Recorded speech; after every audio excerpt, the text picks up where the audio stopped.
right, time for another question from the Lorie Burch mailbag. Our question today comes from Louise in Plano, Texas. She writes, Dear Lorie, last weekend I was playing in the park with my beloved dog Teddy, a very dear member of the family.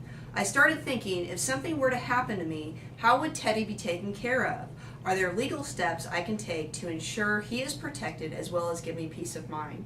Louise, I'm very glad that you asked me that question. It comes up a lot in my practice, and I am a very passionate animal lover myself.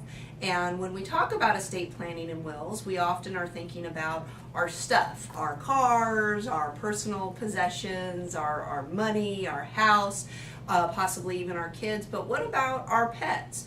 Well, you can provide for them in much the same way you can provide for anything. And that is, you can designate in your will who you would like to take care of your pets. Now, one thing I would definitely encourage you to do is make sure that you talk to family and friends about who that is, and whether, if you have more than one pet, if you believe that they need to stay together. It's not always the same as when you're dealing with children, although I see my animals as my children. Other people may not feel the same way. I'm pretty sure that my dog and my cat will not be brokenhearted if they got split up, if something happened to me. And it may be where, for example, my sister is happy to take the cat, it may be that my best friend would be more happy taking my dog. So definitely make those plans. I did have a client one time where she was almost certain that this lady would want to take her cats, and then when she passed away, the lady looked at me and said, I don't want her cats. So probably a good idea to look into that. You can also, in a separate handwritten memorandum, provide for specific bequests, and that can be something that you can go ahead and write down. Just make sure that it accompanies the will. So that's one way to take care of it.